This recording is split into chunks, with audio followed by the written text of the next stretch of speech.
This is a production of KMmedia.pro.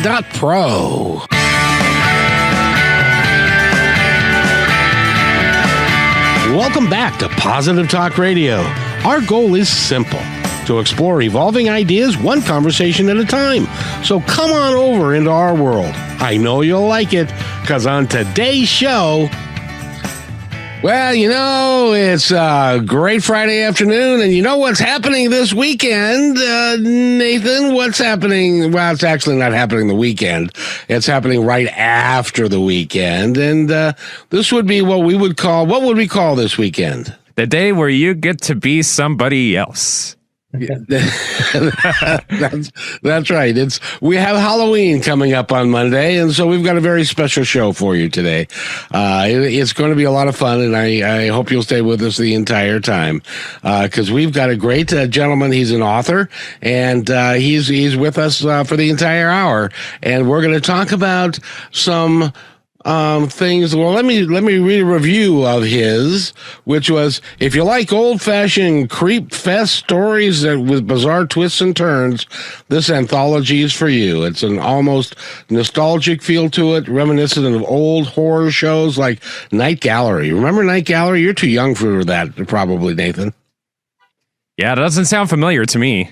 That was like in the 80s. It was a great, I think it was the 80s. It may have been the 70s, but it was a great late night thing that they did on like a Friday night. And every single story held the reviewer spellbound and kept her glued to the pages. The diversity among the pilots is fabulous, and the script's oozing atmosphere. And the name of the book is called Throwing Shadows, a Dark Collection. And the author's name is Jerry Roth, and he is with us. Jerry is right there. Jerry, how are you? Great, Kevin. Nice to see you. Nice to see you, Nathan, working in the background there. I'm so happy to be on your show. We talked yesterday, but I was like, I didn't get enough. I need some more. So thank you for inviting me again. Oh, absolutely, because, you know, we had a great time yesterday, and you can go to positivetalkradio.net, or you can go to Positive Talk Radio, the YouTube channel, and you can watch Jerry and me talk about his book and all of those things. But first, I have something for Nathan. Nathan, I've got two things that I'm going to play for you, or I'm going to tell you about, and I want you to tell me which one is the real thing and which one comes straight from the book. Okay. Are you ready? Okay. The first one is, what happens when you die in your sleep? The answer for this age-old question has become reality for a down-on-his-luck father joined in an experiment for extra cash. He learns more than he ever wanted to know. And the second one is, there's this family of four, and they move to rural Pennsylvania. And in Pennsylvania, there's an old church. And the church has been renovated. The church was built in 1906. It's been renovated, but it has stories. It has lots of stories, cathedral ceilings, and it's got people that have been there, had died there, and the story continues from there. Which one is real and which one is not? I want to say they're both real. I've been to many churches, and everything has like a story behind it. And cathedrals, there's always so much history. I'm going to have to say the first one is real. That's actually the second one is real, and Jerry and his family. He's what we would call a horror writer, or a suspense writer, or someone in the like I had his name. It was on the tip. Have you ever done that? His name was on the tip of your tongue. And then there's Stephen King. That's who. Yeah, that was my second book, On the Tip of Her Tongue. So you segued perfectly into it. So yeah, I guess you can call me anything. I'm a writer is what you can call me. But yeah, I do live in a 1908 Catholic church, if you believe it or not. So there are lots of spirits that are guiding my writing as we speak. I can't stop. And so every Friday night they have to take communion. No, I'm kidding. No, they pay rent. They gotta give me some cash for staying in here with us. Oh, very nice. Well, it's, I can't imagine what your neighbors are saying when you moved in. It's like, this guy writes horror stories, and he moved into a church that it's been renovated, so a family can fit there, but Right. it's was built a long time ago. Yeah, different era altogether. I know we always in my family we're always comparing things that happened around 1908 when our house was built. The Titanic was close, and there people didn't have rights, and so it was a whole different era when my place was built. But the first time I moved in, I remember my neighbor next door. He was very skeptical that somebody would purchase, a church, and yeah, he found out I was a horror writer, and he was not too pleased. Maybe I was, desecrating something special to him. But he said, "So your first book, you're writing about the devil, and you've brought your family into a place of holiness. What are you thinking?" So it's definitely, I raised some eyebrows moving into the community. What even motivated you to do that? Was that just you just saw it and you guys felt? I know your wife. I asked you yesterday, and your wife was real thrilled with it as well. So was it something that you just kind of fell in love with? I mean, it's in a rural area, and the amount of real estate that we have and space inside the home is outrageous. Probably looking back, I had to heat that. I didn't think that one through completely, but I was thinking more about the inspirational part. Like, what kind of writing could I do in a place so grand and maybe at night so spooky? Now, does it have, fireplaces and stuff in it? Oh yeah, they have a wood burning stove in here, and we use that. We kind of save on the bills by heating that up a little bit. But yeah, I mean, we don't even try. Like most people, I'm sure I have friends who come over and they're like, "Yeah, we have ours pinned to 80 degrees or 75." Yeah, we're not trying to do that in our place. We're like, yeah, 65 is warm enough. So we have Halloween coming up. Mm-hmm. Now, have you been there more than a year? Have you experienced more than one Halloween there? This is going to be our second Halloween. Did anybody show up the first Halloween for candy? No, I think they were too frightened. I got to put a sign out this year, see if I can gather some, stragglers after Halloween to come visit. Maybe I'll give them a big treat.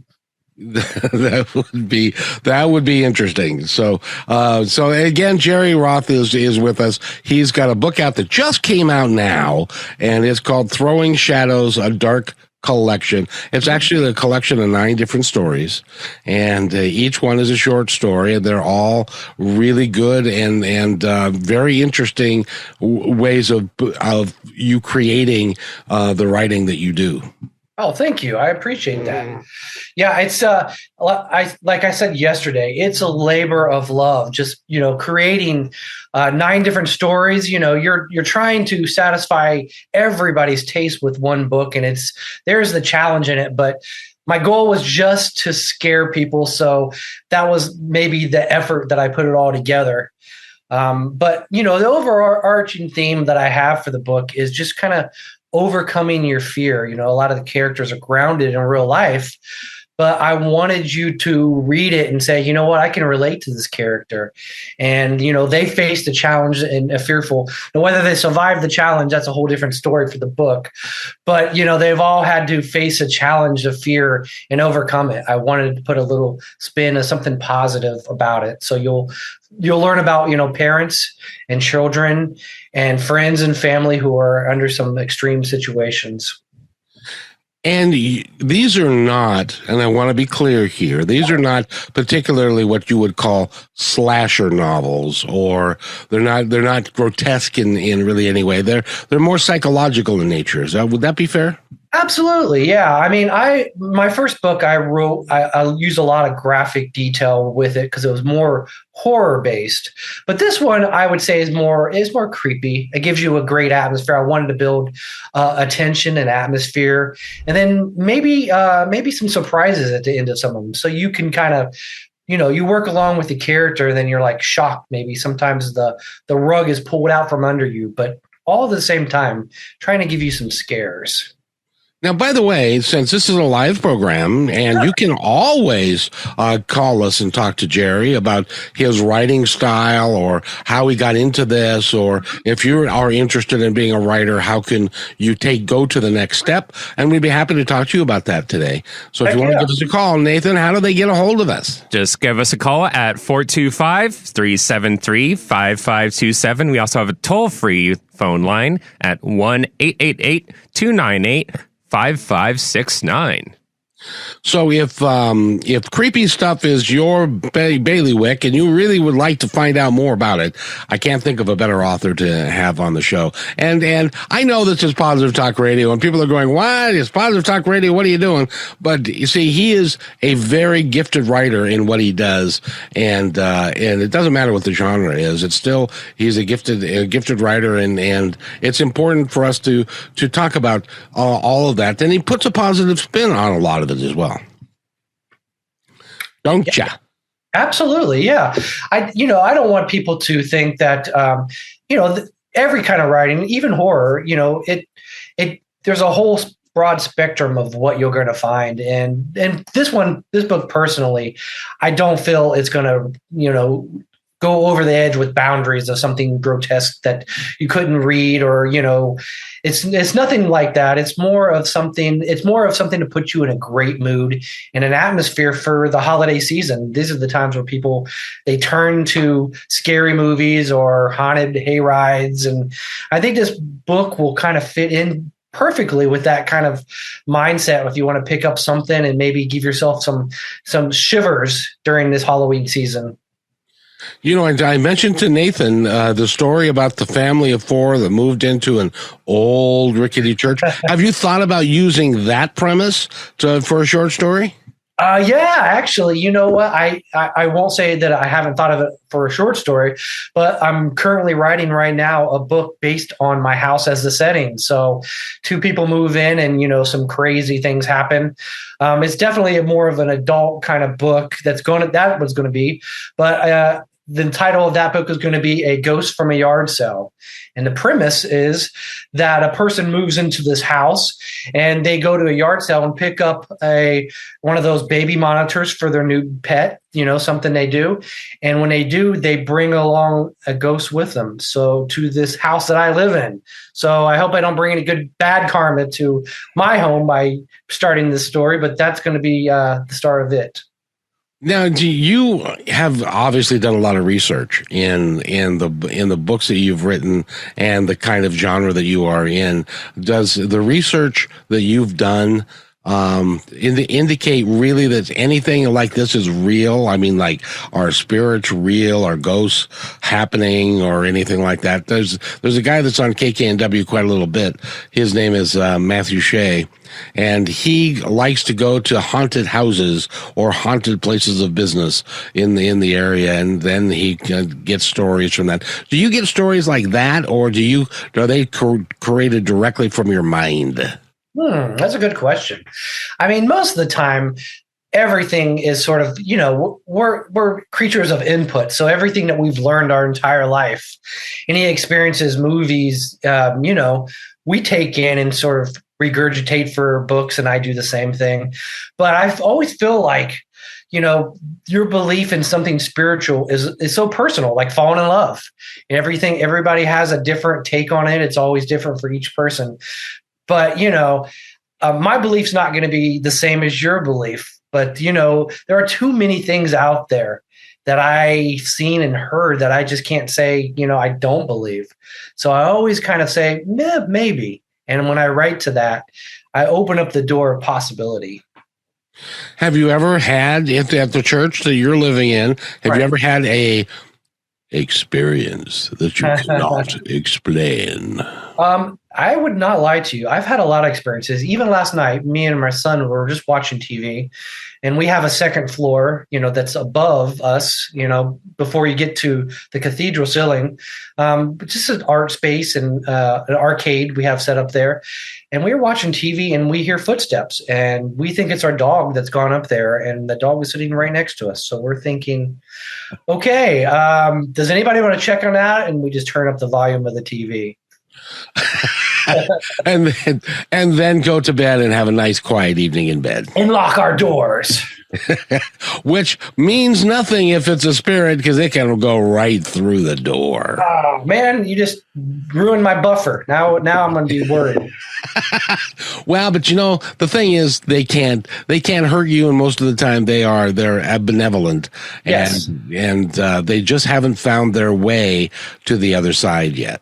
Benign creatures, yes. We have had some experiences for sure. It's a big house, so you could be on one end of the house and hear talking all the time, and there would be nobody in the house but us, and we'll hear talking, and we call it our friends that live with us. So they haven't heard us yet, but I'm not sure there's a lot of people that would, under no circumstances, want to live in a place where they thought spirits lived, but obviously, I'm a horror writer, and we come from a different cloth, so we kind of take it in stride. Well, and they like living with you because they know that about you, so they feel comfortable and safe. And they'll say, "Hey, I wrote that part." He said, "I put that in his head." So they're getting credit on my copyright. By the way, how many square feet is the church? Well, on one floor we have 2,700, but we have a second floor, so I guess double that. Wow. What's on the second floor? Oh, the original owners, after it became a church, they built additions. But when they built additions to the room, they, you couldn't obviously build a cathedral that's so high. So they just put railings and made rooms on top of the rooms they had, which is kind of interesting. Now, do the priests live there? They did at one time, I believe, because there was a kitchen in the back, a servant's, I guess you would call it a servant's quarter. So I'm sure the priest, he probably lived there, maybe with his close, I guess, people who worked with him. Now, have you done any research on the church itself to see if there was any, and how did it cease to become a church? I always thought that, especially the Catholic Church, that once it's a Catholic church, it's always a Catholic church. Yeah, I mean that was my experience as well. I think that what they did was they built a newer one somewhere far off. Usually, that's what happens with churches. They get so old, they'll build another one and they'll move their congregation to that area. But I mean, even to this day, it's a small community, and at least once every month, somebody will say, "Oh, you live in a church. We got married there." So I haven't heard anybody say, "Well, that church, I had my funeral there." So I don't want to hear any of those stories yet. Well, it's because you live there, and right. And with your family and your kids, you have a couple of teenagers, right. And I imagine when they go to school, it's like that's a real story that they get to tell. Absolutely, it's something interesting and something to brag about that you live in a church. We're a little isolated, so they probably wish they were in a big city with a bunch of people close by, but they take it all in stride. So now you live in the church, and then you've got a lot of land around it. Is it all flat? Like if you were taking it in from a camera angle from far away, it would just be standalone building all by itself? It actually slopes down into, we have 3 acres of a wooded lot. So we have a dark, scary forest right next to our church. Oh my goodness gracious. That I could come up with a whole bunch of really dark things, like the cemetery that is out and back. Or stuff like that. But in any event, by the way, we're talking with Jerry Roth. If you want to find out more about him, if you want to get the book Throwing Shadows, how do they do that, Jerry? You can get it several ways. You can, it's on Amazon, of course, like most books are, but you can get it from my wonderful publisher, Bridget's Gate Press. You can go to their website, from time to time, I will sign copies if you want to go on my website and check it out. It's jerryrothauthor.com, and you can see all about me, find out what's up, and see more. So you'll sign a copy for somebody if they go in and ask for it. Absolutely. I'm definitely at the stage in my career where I am not going to hide behind, a wall and say, I am not going to sign. I'll sign whatever you want.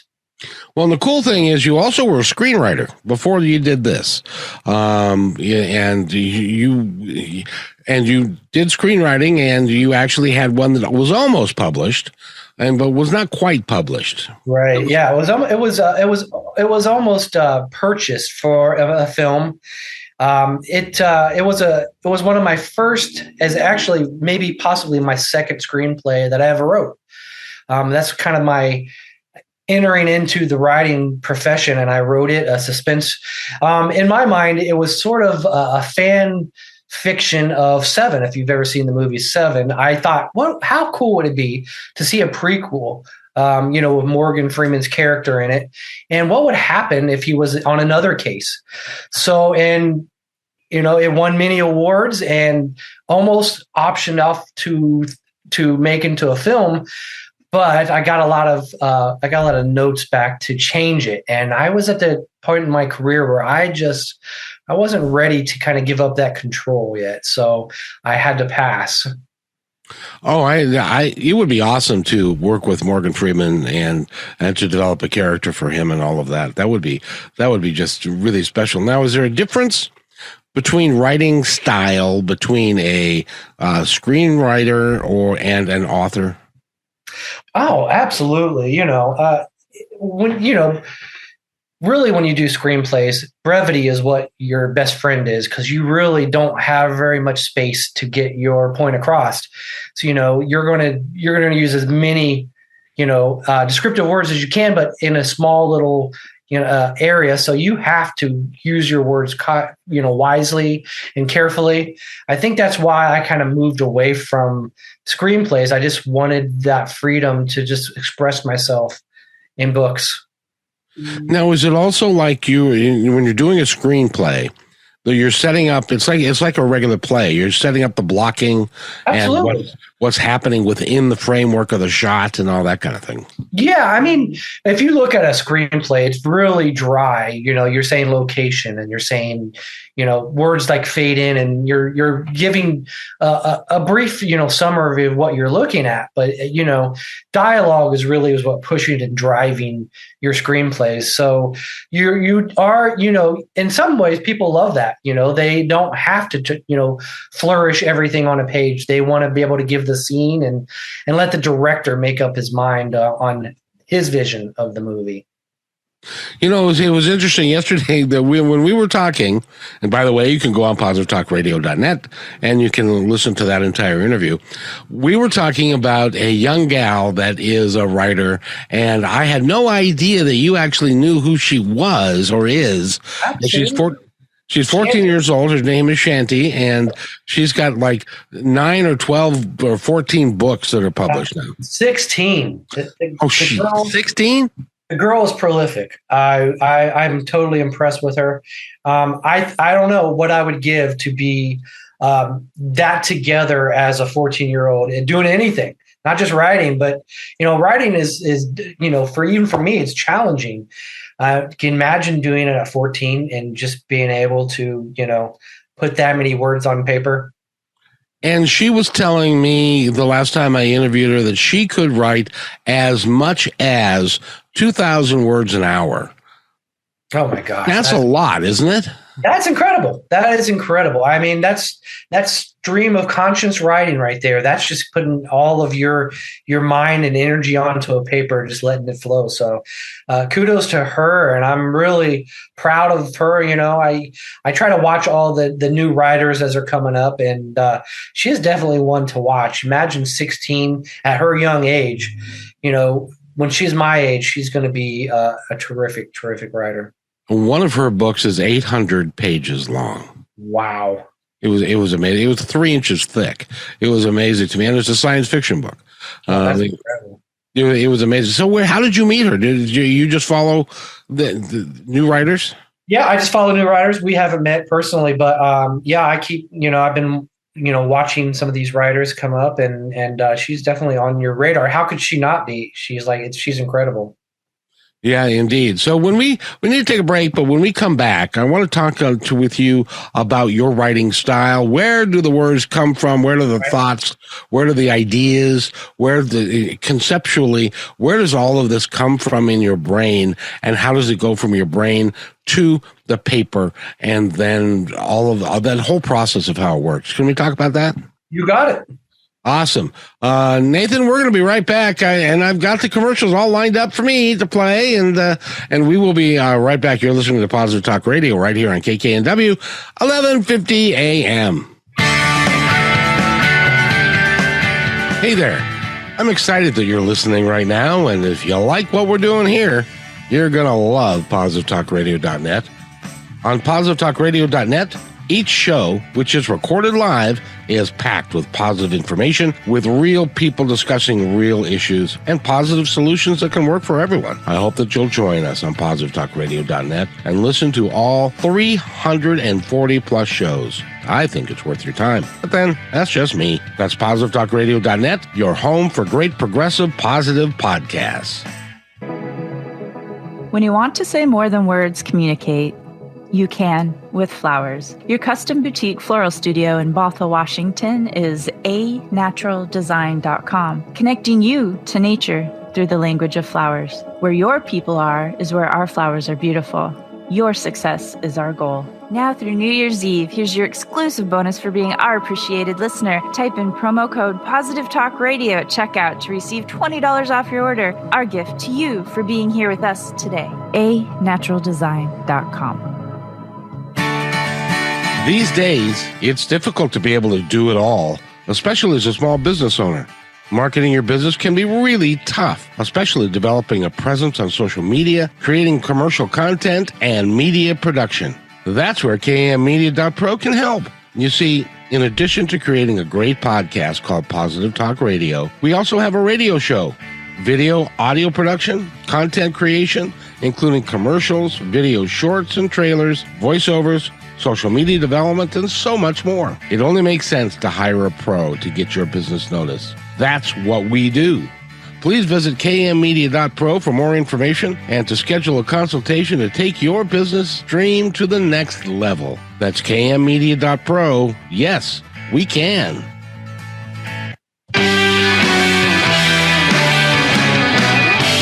And welcome back, everybody, to Positive Talk Radio right here on KKNW 1150 AM. I hope that everybody is going to have a great weekend and enjoy Halloween and all of its festivities and stuff. By the way, Nathan, I wanted to ask you, do you have a question for Jerry or any thought that you'd like to pass along? Not now, but I feel like we can use something to get us in a little bit of that Halloween spirit.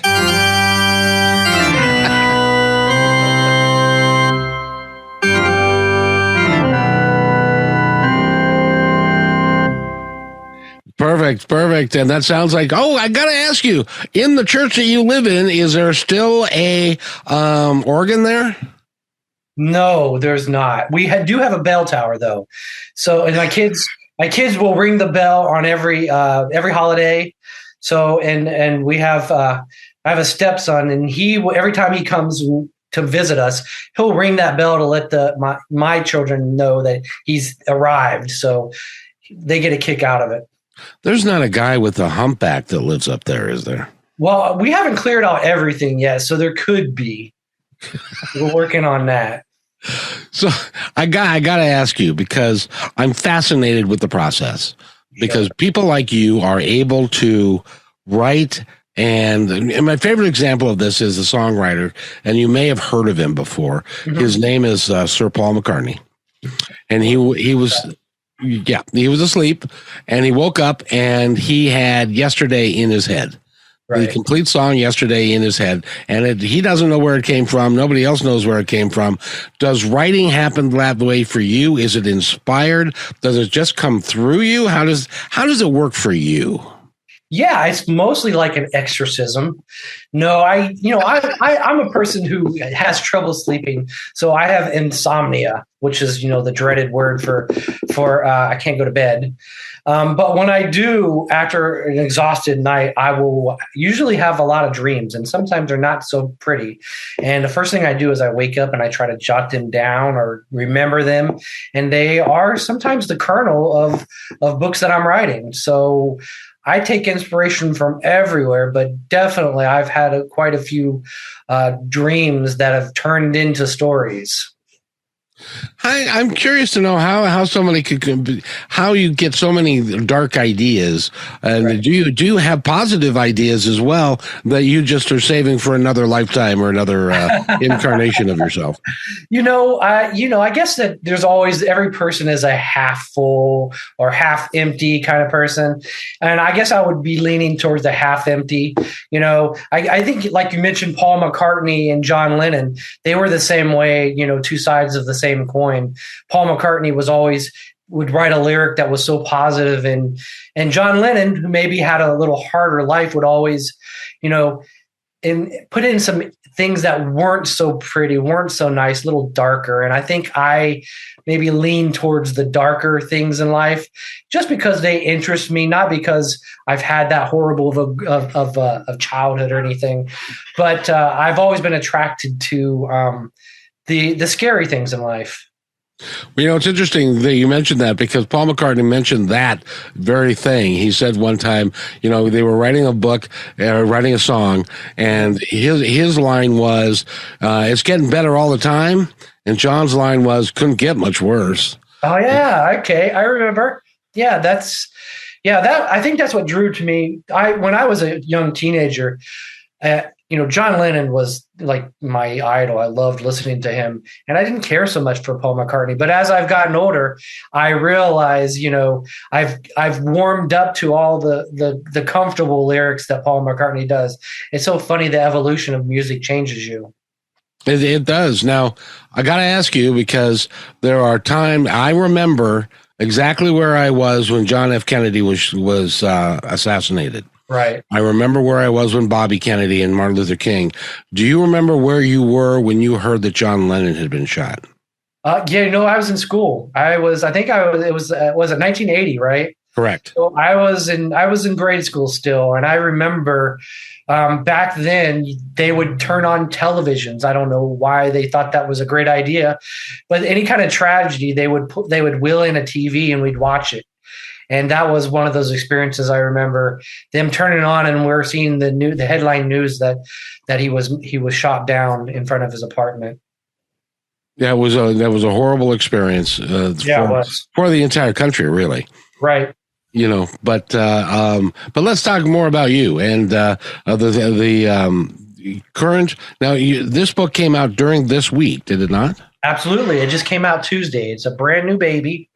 Hasn't even said its first words yet. So it's one of those things where hopefully the world is embracing it and they're excited about something for this season. Well, and the name of the book again is Throwing Shadows, a Dark Collection, but it's not really like one of them is a woman's strength when Sarah, a new wife and mother, invites her mother-in-law. I did that one time, and I only did that one time. I invited my mother to stay with her. Reality unravels, dealing with a lack of sleep and a baby that won't take to breastfeeding. Sarah develops an unhealthy obsession with the farm scarecrow. Now, I got to admit, that's a little bit farther than I would have taken. I had no idea how a scarecrow would have come into it. Yeah, I mean, it's definitely that I made sure to I grounded it in reality, but I wanted to, it's like, what could scare you? But what if the scarecrow was always right outside your window, watching you sleep, watching your family, watching your brand new baby? How would that scare you? And I guess, if, for some people, the thought of a scarecrow anyways, being such a human form, might be frightening to them. But I take it to the next level on this book. Which is, you'll have to get the book in order to find out what level he goes to for that, which is really cool. By the way, Nathan, do you have another song?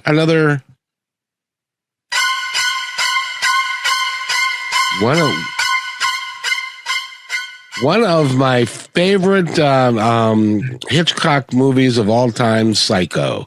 And how old were you when that? Now that came out when you were really young, right? Right. Yeah, I was born in the '70s, so that was before my time. But I have parents that love scary movies and black and white movies. You know, I was born embracing the Bela Lugosi movies and the Frankensteins and those old monsters. Absolutely. Those were the first frightening images I saw was of a Romanian Dracula, you know, falling in love with his victims.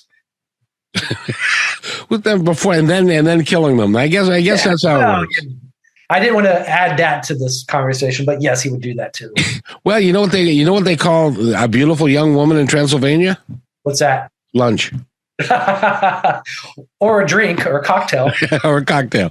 Yeah. It's and I even got Nathan to laugh on that one. I think he thought that was totally inappropriate, but that's just me. But it's interesting that you put all that together and you're able to write all that and it's awesome. So what's the future hold for you? Well, I'm deciding to where I want to pull my I guess my wagon towards, and I think I want to just keep writing horror novels. I think it's a comforting thing for me. It's almost like seeing a therapist. In a lot of ways, I can get all of my anger and anxiety and fear and put it all onto a paper and let somebody else deal with it.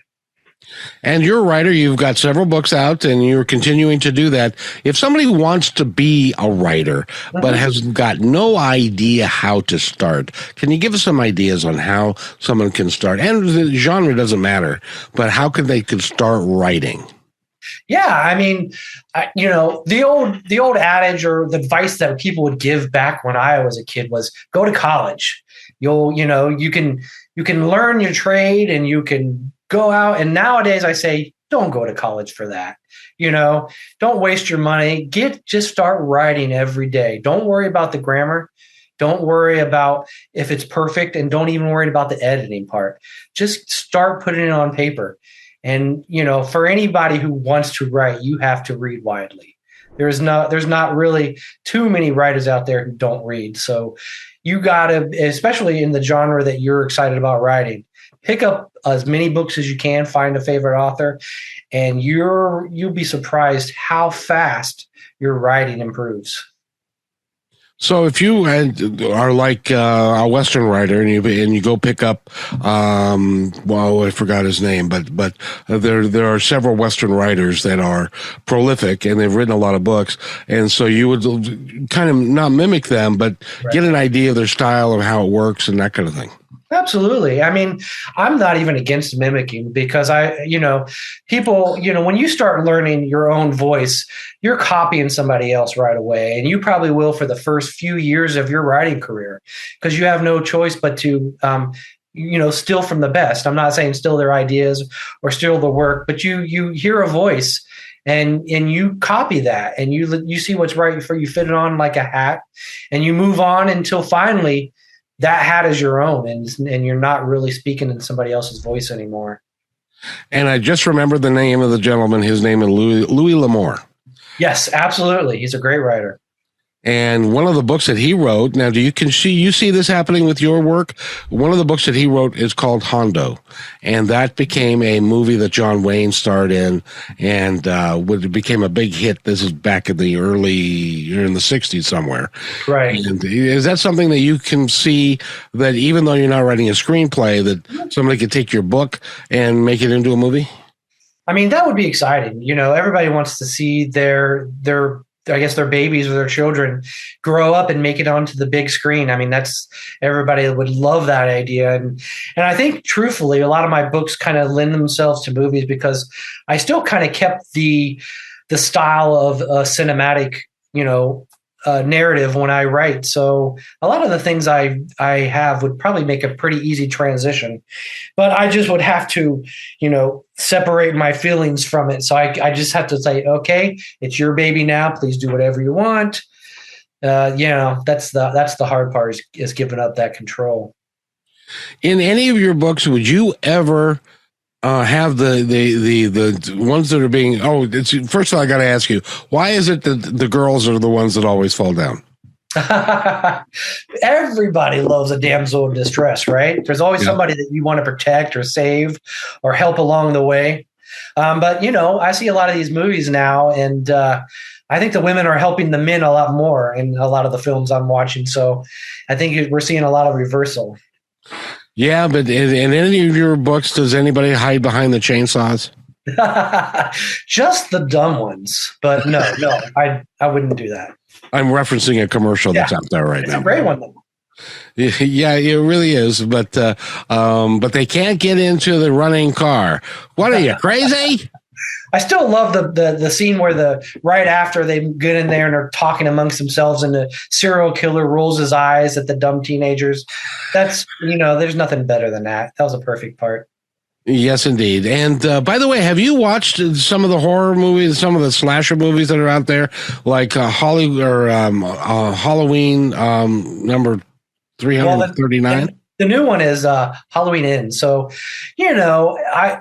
some of them are hit or miss. You always love the originals. It's hard to enjoy the sequels in the same way. But if you just say, you know what, I'm going to take it for what it is. I do enjoy some of them. Some of them that are a little bit more clever. I remember when the Saw one came out and the twists that they would present to you, those were groundbreaking for the time. You wanted something that you didn't expect, and that's the same for the M. Night Shyamalan movies. When he was beginning of his career, it was amazing to see how he could make a twist and that nobody got through the whole movie. So I'm a fan. The Sixth Sense. Yep. Was one of the most amazing movies that I saw, because you went through the entire movie and you didn't catch any of the clues of what was actually happening. And he did a really good job of showing you clues. It wasn't like he gave you one. He gave you hundreds of clues for the whole movie. I mean, I think it was a really well done movie. And it was almost a shame. He did it too well that he copied himself. Others copied him, and maybe have just killed that, like those twist ending movies. But I'm always going to be a fan of that.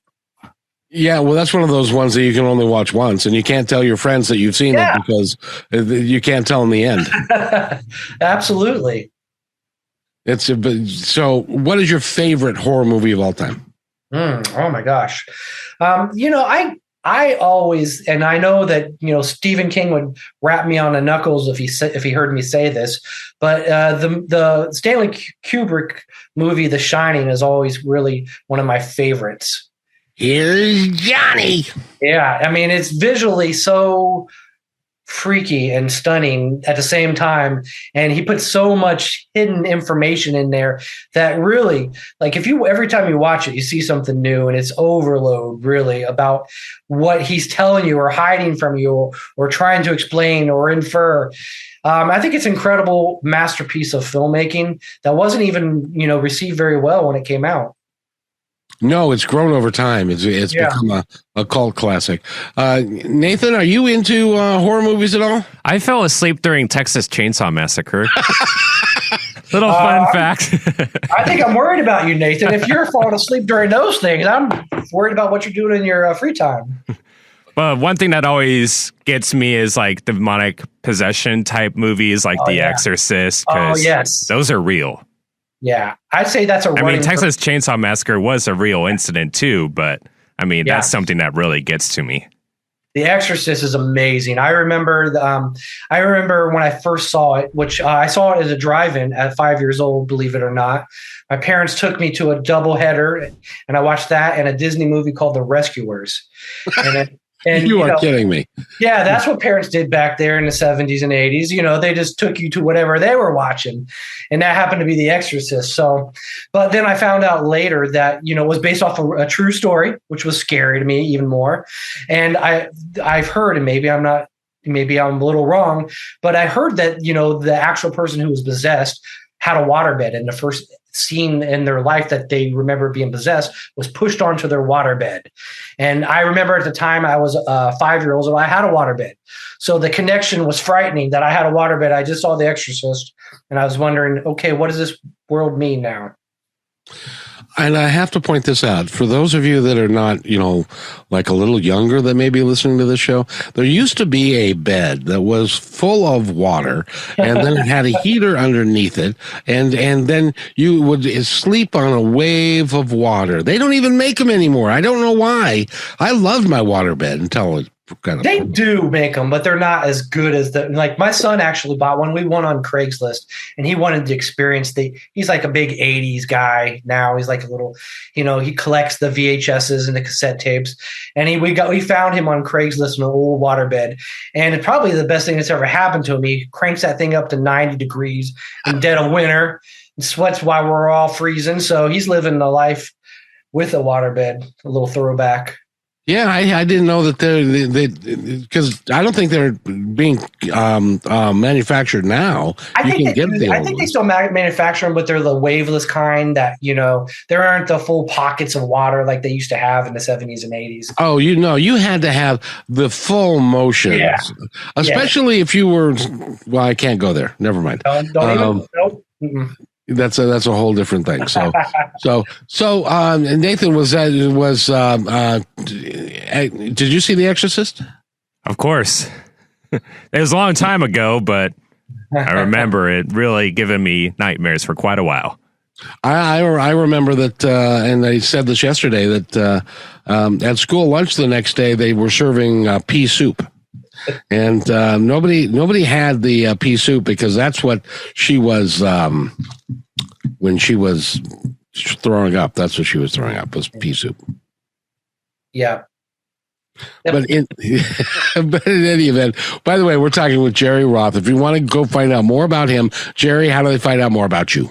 Hey, come to my website, jerryrotauthor.com, or check out my new book on Amazon, or if you're really up for something new, go to my publisher, Bridget's Gate Press, and check out. I even saw that my publisher put on some awesome merch. They got T-shirts of my new cover on there. So you can get a shirt with my book cover on there, or a pillow. I don't know why you'd want a pillow. I want a pillow of my cover, but maybe you'd want one too. So yeah, check me out. So what is the difference between having a publisher like this and self-publishing like through Amazon? What would you recommend somebody do? Oh, it's all about patience to me for a writer. I think the reason why a lot of people are self-publishing, not always, some people they want the total control of being a self-published person. But it also comes down to patience. You can do everything yourself right away. You can put it out there within a month if you want to. But I always feel like I enjoy the support of a team around me, and they help me, get the book polished perfectly and give me great interviews like somebody like yourself. Well, that's interesting that because a publisher will help you. And as an example, how many podcasts and or radio shows have you done this week? I've probably done 6 so far. And, my schedule is filling up fast for November. So, that's the other thing. They're very helpful in getting me all these spots. And, by now, you wouldn't probably know it, but I'm a pretty shy guy. So I don't want to come out and ask for, interviews or talk to people. And I begrudgingly go out to book events. So it's good to have somebody a little behind you pushing you, say, come on, get out there, meet the people. Well, you got to get out there because you got to market it, right? You do. And if you don't market the book, nobody's going to hear about it. And one of the statistics that I've been told a lot is that a new book that comes out, generally speaking, only sells a couple hundred copies. Yeah, I fear that a lot. I hear that a lot.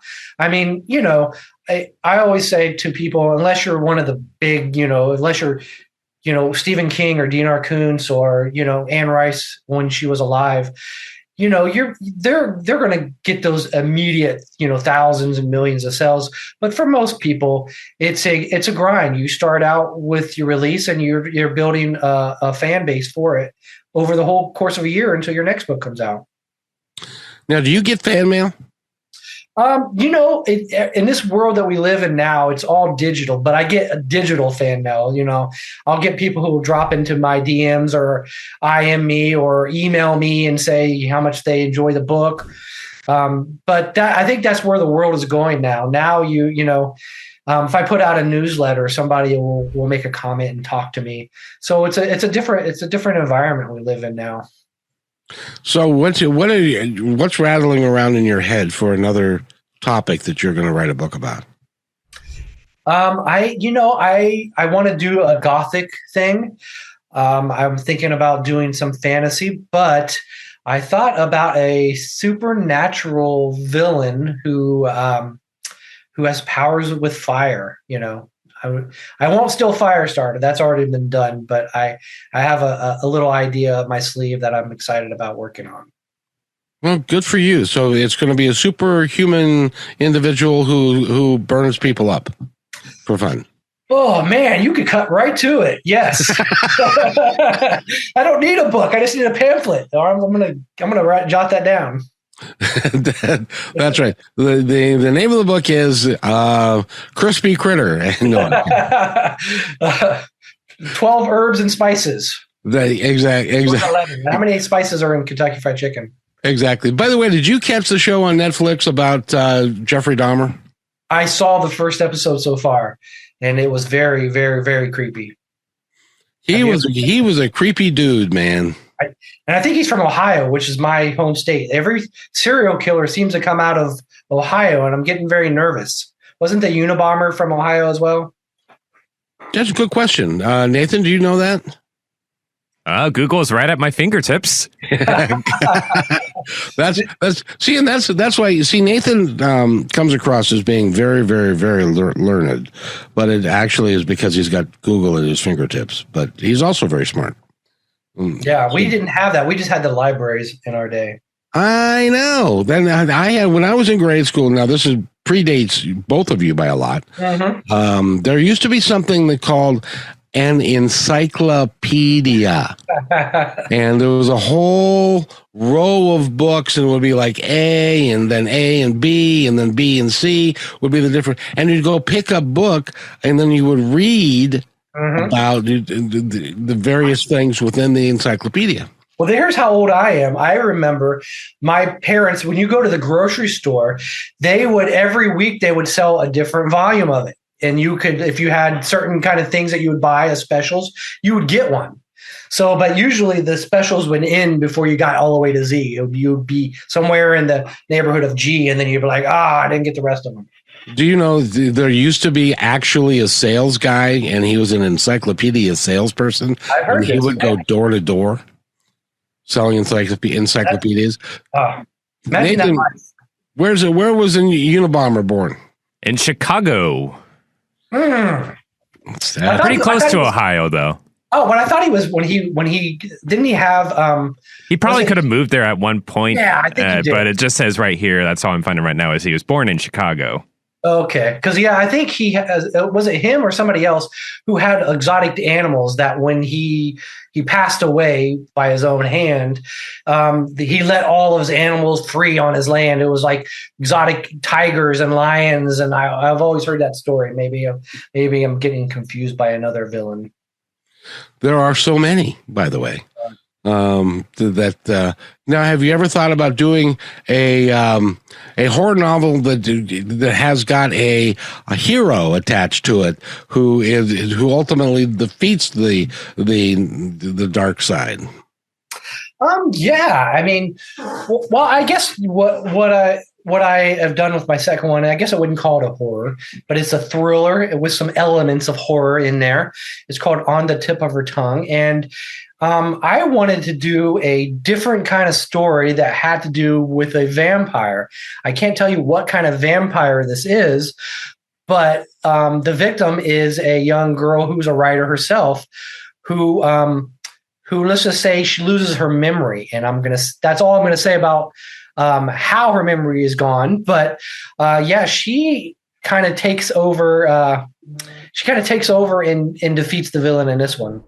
Oh, good. By the way, we're talking with Jerry Roth, Get the book, Throwing Shadows, a Dark Collection. And I've got about a minute and a half left, and I want to give you the opportunity to talk to our audience and tell them anything that you'd like them to know. You got about 60 seconds, so go, boy, go. Okay. Thank you for watching the show. I'm so happy to meet everybody here. Hopefully I can come on again. If you're ready to buy my book, please go to Amazon or my website, jerryrotauthor.com, and I hope to give you a scare this year. That would be fun. You could just go to his house and that could scare him. Yeah, we'll do it too. And so it's awesome. So you're they can get it from the website. They can get it from Amazon. They can also get it from your publisher. Who and your publisher again is Bridget's Gate Press. Yep, absolutely. Any which way you want to get it, grab one and let me know what you think. Nathan, any last closing thoughts that you would have, sir? Just happy Halloween, everybody.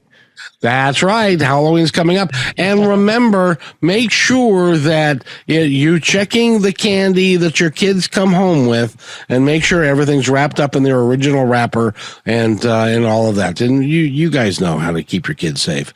But make sure you do that so that you don't ever have a problem with, because there is some stuff out there that you don't want them to get a hold of. So be safe, have a good time on Halloween. Make sure they've got lots of lights, and it's going to probably be raining on Halloween, which it always does here for some reason, but that's life. Hey, by the way, thank you, Nathan. Thank you, Jerry. Have a great day, everybody, and be kind to one another because each other's all we got.